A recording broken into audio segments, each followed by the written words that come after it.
Introduction. As we navigate the health landscape for older adults in 2026, Alzheimer's disease and related dementias have emerged as the most formidable obstacles to aging with dignity. Unlike many physical ailments that modern medicine can now manage or cure, cognitive decline remains a progressive erosion of the self. This condition does not affect all populations equally. It is a crisis that sits at the intersection of biology and gender, placing a disproportionate weight on the lives of elderly women. Examining the impact on the female population. Why is it a women's disease? Statistical and biological data increasingly define Alzheimer's as a condition that targets women more aggressively than men. Women currently represent approximately 65% of all dementia diagnoses, a gap that cannot be explained by longevity alone.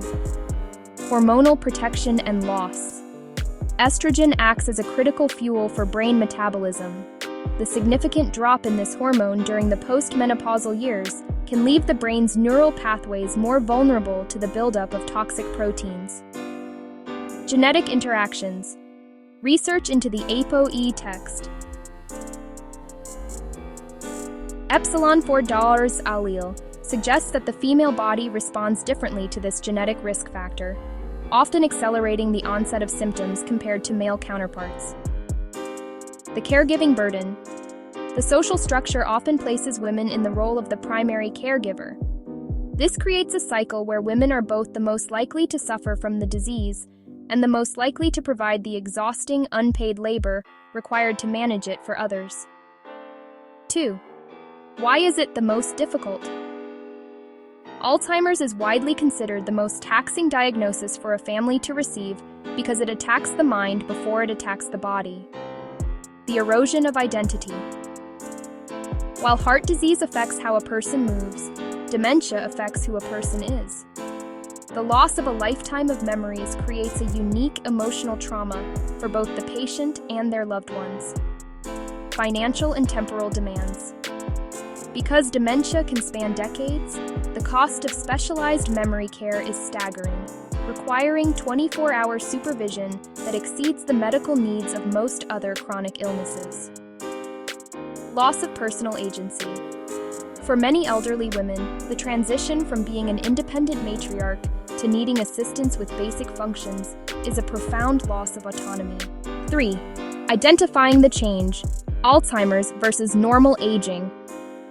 A critical part of managing this difficulty is distinguishing between the typical slowing of an aging brain and the onset of a disease.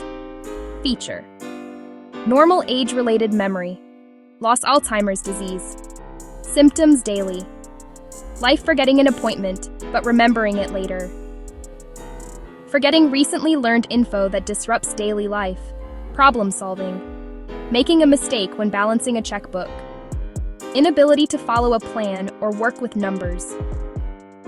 Familiar tasks, needing help with new microwave settings.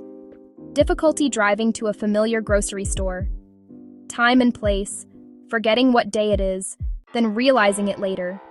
Losing track of dates, seasons, and the passage of time. Conversation, sometimes struggling to find the right word. Stopping in the middle of a sentence or repeating stories. Judgment, making a poor decision once in a while. Showing poor judgment with money or personal hygiene. 4. The difficulty of diagnosis. Identifying Alzheimer's in women early enough for intervention is notoriously complex. The masking effect. Women often possess a higher verbal reserve, meaning they can pass basic cognitive tests even while the physical structures of the brain are deteriorating.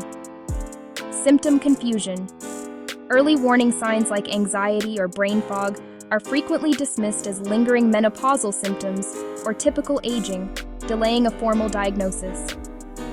Evolving medical standards. Modern medicine is still refining diagnostic tools to account for how cognitive decline manifests specifically in the female brain, moving away from historical male-centric data.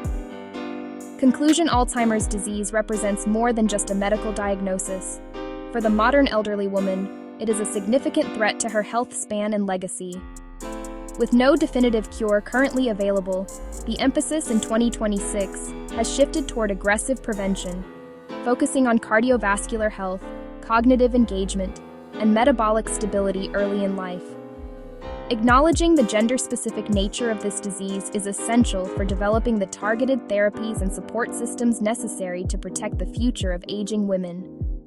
On the next video, I will be discussing about the prevention nor fix it. Like and subscribe.